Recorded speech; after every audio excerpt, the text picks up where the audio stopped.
అన్నం పెడితే అరిగిపోతుంది, చీర పెడితే చిరిగిపోతుంది, వాతలు పెడితే జీవితాంతం గుర్తుంటుంది. ఆంధ్రప్రదేశ్ ప్రజలు జగన్మోహన్ రెడ్డికి వాతలు పెట్టినా ఇంకా సిగ్గురాల. కృష్ణా జిల్లా పిల్లలందరూ పారిపోయారు. ఒక పుడింగి మాట్లాడుతున్నాడు, పేరు నాని, జగన్మోహన్ రెడ్డి రాసిచ్చినటువంటి స్క్రిప్ట్ శ్వేతపత్రాల గురించి మాట్లాడుతున్నారు. శ్వేతపత్రం అంటే ఏంటో జగన్మోహన్ రెడ్డికి తెలుసా? శ్వేతపత్రం ఏ రోజన్నా విడుదల చేశాడా? ఎందుకంటే జగన్మోహన్ రెడ్డి ప్రజల ధనాన్ని దోచుకుని దొంగ కాబట్టికి ప్రజలకి లెక్కలు చెప్పడం ఏమి చూపించడు. చంద్రబాబు నాయుడు గారు ప్రజాధనాన్ని ప్రజలకు పంచిపెట్టే మనిషి కాబట్టికి శ్వేతపత్రం రిలీజ్ చేశాడు. శ్వేతపత్రం అంటే ఏంటో అర్థం తెలియని జగన్మోహన్ రెడ్డి శ్వేతపత్రం అంటే ఏంటో తెలియని పేరున్నాని చంద్రబాబు గారి గురించి శ్వేతపత్రం విడుదల చేసిన దాని గురించి మాట్లాడుతున్నారు.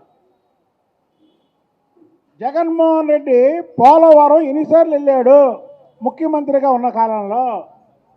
చంద్రబాబు నాయుడు గారు పోలవరాన్ని సందర్శిస్తే తప్ప? పోలవరం పూర్తయితే ఈ రాష్ట్రం సస్యశ్యామలంగా ఉంటుంది కాబట్టికి చంద్రబాబు నాయుడు గారు వెళ్తాడు, రోజుకి ఒకసారి వెళ్తాడు. ఏంటి మీకు నొప్పి? మీరు పనిచేయరు, చంద్రబాబు గారు పని చేస్తుంటే దాన్ని విమర్శిస్తారా?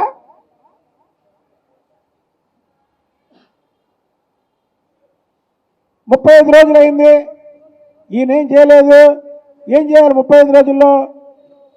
పెన్షన్లో మేము 2000 మీరు 3000 ఇస్తానన్నది తపల దశల వారుగా పెంచారు.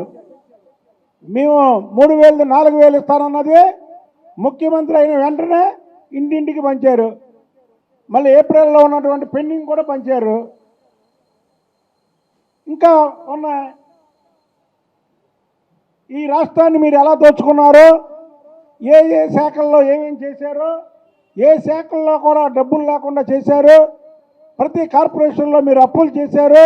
ఇవన్నీ కూడా మీకు 151 సీట్లు ఏదైతే 2019 ఇచ్చారో వాళ్ళకి తెలియపరచాల్సిన అవసరం చంద్రబాబు నాయుడు గారికి ఉంది.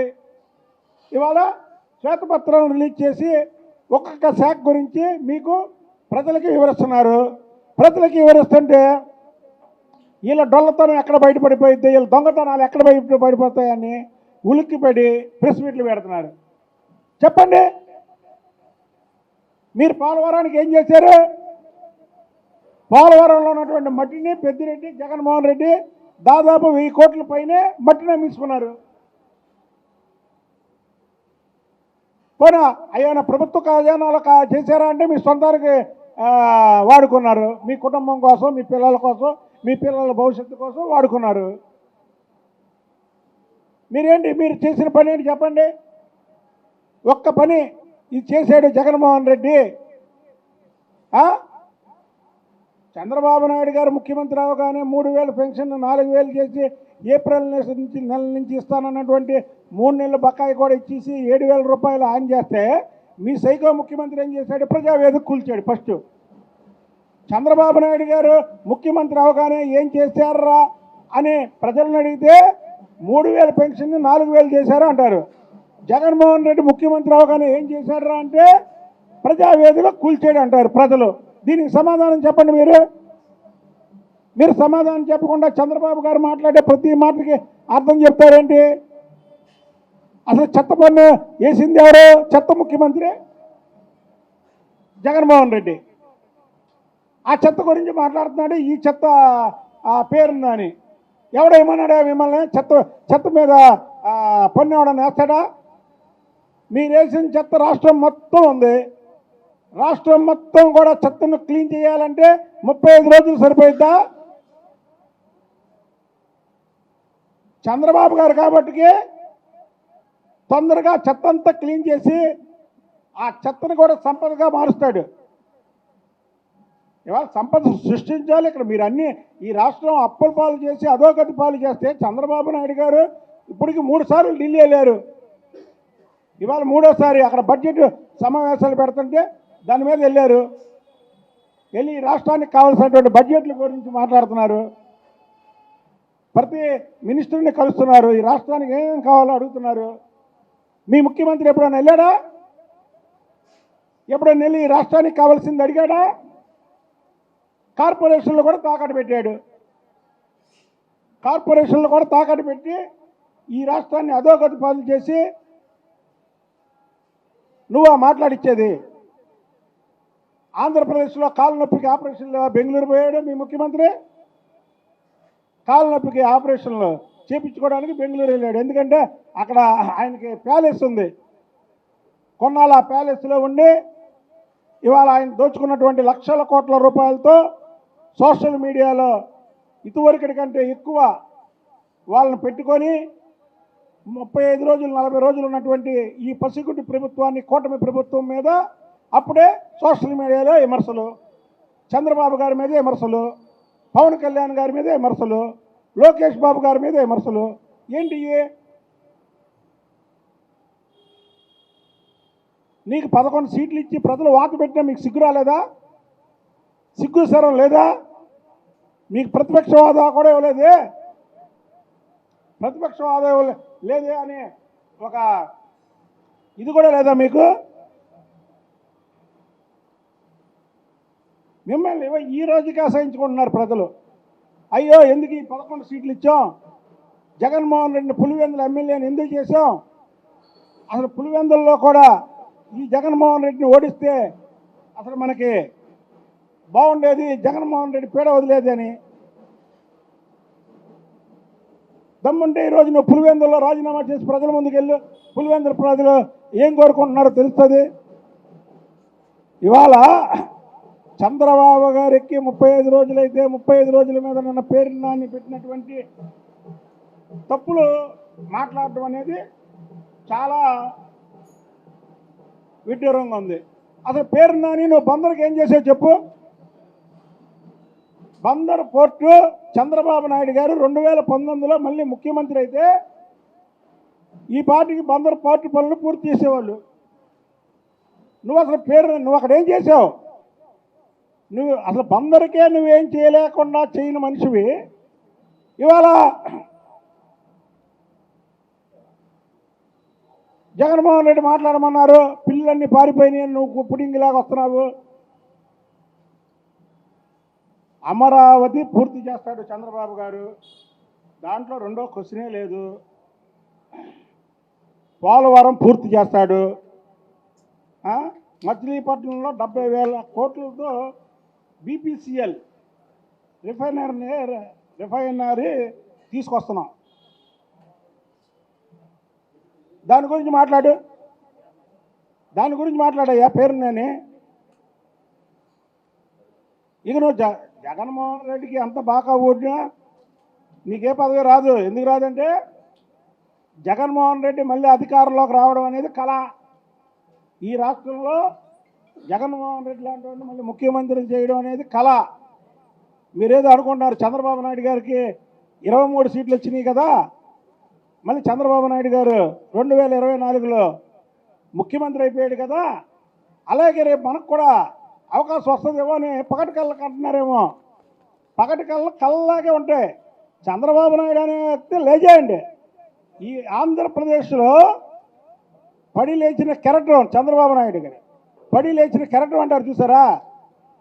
మీరే అన్నారు 23 సీట్లు వచ్చినాయి తెలుగుదేశం పని అయిపోయిందని. మా పార్టీలోనే చాలామంది అనుభవించిన వాళ్ళు పోయారు. 23 సీట్లు వచ్చినాయి తెలుగుదేశం ఇక లేదని. చంద్రబాబు నాయుడు గారు రెక్కల కష్టంతో మళ్ళీ ఈరోజు రాష్ట్రంలో అధికారాన్ని తీసుకొచ్చాడు. ప్రజలు చంద్రబాబు నాయుడు గారిని నమ్ముతారు. జగన్మోహన్ రెడ్డిని ఎవరు నమ్ముతారు? ఏ వర్గాలు నమ్ముతాయి? ఏ మతాలు నమ్ముతాయి? చెప్పండి. ఫలానా వాళ్ళు నమ్ముతారు, మళ్ళీ జగన్మోహన్ రెడ్డికి అధికారం ఇస్తారని ఒక్క పేరు చెప్పండి. మీరా చంద్రబాబు గారిని విమర్శించేది? మీరా చంద్రబాబు గారు 35 రోజుల పాలనను విమర్శించేది? మీరా ఈ రాష్ట్రాన్ని అప్పుల పాలు చేసినటువంటి వాళ్ళు చంద్రబాబు గారిని విమర్శించేది? మీరా చంద్రబాబు గారు వయసు గురించి మాట్లాడేది? 35 రోజుల్లో ఏ రోజన్నా ఖాళీగా రెస్ట్ తీసుకున్నాడా చంద్రబాబు గారు? ప్రజల కోసం, ప్రజా పరిపాలన కోసం ఎన్ని మీటింగులు పెట్టాడు, ఎన్ని రివ్యూలు పెట్టాడు, ఎన్ని శ్వేతపత్రాలు. మీరు దోచుకున్న డబ్బు, మీరు కాజేసిన డబ్బు ప్రజలకు చెప్పడం తప్ప? చెప్పండి, తప్ప? ప్రజలను చెప్పానండి. ప్రజాధనాన్ని దోచుకుని శ్వేతపత్రాలు రిలీజ్ చేస్తుంటే అసలుకే ఎలక్ట్రిసిటీ 9,000 కోట్ల రూపాయలు వాడకుండా కట్టారు. ఎవడప్ప సొమ్ము? ప్రజల సొమ్ము అది. 9,000 కోట్లు. నువ్వేమో భవంతుల్లో ఉండొచ్చు, నీకు హైదరాబాద్లో లోటస్ పాండ్లో భవంతి, తాడేపల్లిలో భవంతి, అక్కడ బెంగళూరులో ఒక భవంతి, ప్రజాధనంతో నువ్వేదో మళ్ళీ ముఖ్యమంత్రి అవుతావని అక్కడ రుషికొండలో భవంతి. కానీ పేదవాడికి ఇల్లు ఇవ్వడానికి నీకు చేతులు రావు. 9,000 కోట్ల రూపాయలు టిట్కో ఇల్లు మీద ఖర్చు పెడితే వాళ్ళ పేదలు ఎంతమంది ఆ ఇంట్లో నివసించే వాళ్ళు? దీనికి సమాధానం చెప్పండి. ఎందుకు మీరు టిట్కో ఇల్లు పూర్తి చేయలేదు? చంద్రబాబు నాయుడు గారు హయాంలో దాదాపు 90 నుంచి 95% పూర్తయినటువంటి టిట్కో ఇల్లు మీరు ఎందుకు ఇవ్వలేదు? మీకు ఎందుకు చేతులు రాలేదు? దీనికి సమాధానం చెప్పండి. మీరు 35 రోజుల పాలన మీద మీరే విమర్శలా? ఇవాళ ప్రజలు హాయిగా గుండెల మీద చెయ్యేసుకొని పడుకుంటున్నారు. మీ ప్రభుత్వంలో ఎవరన్నా పడుకున్నారా? ఏ వర్గాలన్నా పడుకున్నాయా? చంద్రబాబు నాయుడు గారికను జగన్మోహన్ రెడ్డికి పోలిక. జగన్మోహన్ రెడ్డి నక్క అయితే చంద్రబాబు గారు నాగలోకం. వాళ్ళిద్దరికి పోలిక పెట్టి మీరు ప్రెస్ మీట్లు పెడితే ప్రజలు హర్షిస్తారా? చంద్రబాబు నాయుడు గారిని 4 సార్లు ముఖ్యమంత్రిగా ఎన్నుకున్నారు ఈ ప్రజలు. 99లో ఆయన ముఖ్యమంత్రిగా 2004లో ఓడిపోతే తిరిగి 2014లో మళ్ళీ ఎన్నుకున్నారు. 2019లో ఓడిపోతే మళ్ళీ 2024లో ఎన్నుకున్నారు. పడిలేచే కరెక్ట్. వేరే ముఖ్యమంత్రి, ఏ ముఖ్యమంత్రి వచ్చినా ఈ ముఖ్యమంత్రి మనకు పనికిరాడు, మళ్ళీ ఆ ముఖ్యమంత్రి చంద్రబాబు గారే కావాలనుకుంటారు ఈ రాష్ట్ర ప్రజలు. దట్ ఈజ్ చంద్రబాబు నాయుడు గారు. చూస్తారు, మార్పు కోసం చూస్తారు. ఒకసారి అవకాశం అంటే చూస్తారు, ఇస్తారు. కానీ ఆ ముఖ్యమంత్రిని చూశాక ఈ ముఖ్యమంత్రి మనకొద్దు, ఆ ముఖ్యమంత్రి చంద్రబాబు గారే కావాలనుకునేవాళ్ళు ఈ రాష్ట్ర ప్రజలు. దట్ ఈజ్ చంద్రబాబు నాయుడు గారు. మీరు ఈ గాలి మాటలు, గాలి కబుర్లు ఇక మానేయండి. మీరు మీ ప్రెస్ మీట్లు పెట్టినా మీరు ఎవరిని చూడరు. ఇవాళ రాష్ట్ర ప్రజలు హాయిగా సుఖశాంతులతో హాయిగా ఉన్నారు. చంద్రబాబు నాయుడు గారికి బ్రహ్మరథం పడుతున్నారు, పవన్ కళ్యాణ్ గారికి బ్రహ్మరథం పడుతున్నారు, లోకేష్ బాబు గారికి బ్రహ్మరథం పడుతున్నారు. వీళ్ళ ముగ్గురు నాయకత్వంలో ఈ రాష్ట్రంలో ఎంతో పరుగులు తీస్తుంది, పరుగులు పెడతారు. మీరు చూడండి, ఈ 2024 నుంచి 2029కి ఈ రాష్ట్రం రూపురేఖలే మారుతాయి. మీరు మాట్లాడేది తప్పుడు మాటలు మాట్లాడకండి. తప్పుడు మాటలు మాట్లాడి మీరు ఒకటని రెండు అనిపించుకోకండి. కాబట్టి శ్వేతపత్రం రిలీజ్ చేస్తే వీళ్ళ తప్పులు ఎక్కడ బయటపడిపోతున్నాయి, అన్ని బయటపడిపోతున్నాయని భయం వీళ్ళకి. శ్వేతపత్రం అనేది ఏంటి? అసలు ఈ రాష్ట్రంలో వీళ్ళు ఏం చేశారు, ఈ శాఖలో ఏం చేశారు, అసలు శాఖలు ఎన్నో ఉన్నాయో తెలిసా జగన్మోహన్ రెడ్డికి? ఏ రోజున శ్వేతపత్రం రిలీజ్ చేశాడా? ఏం చేశాడు ఆయన? కమ్మోడ్ వాష్రూమ్లోకి కమ్మోడ్ మన రాష్ట్రంలో, మన ఇండియాలో దొరకదని ఫారెన్ నుంచి కొనుక్కొచ్చినటువంటి వ్యక్తి జగన్మోహన్ రెడ్డి. మీరు కూడా రాజకీయం గురించి, చంద్రబాబు నాయుడు గారు చేసే అభివృద్ధి గురించి మీరు మాట్లాడడం అంటే ఎంతకన్నా నీచం ఏముందా?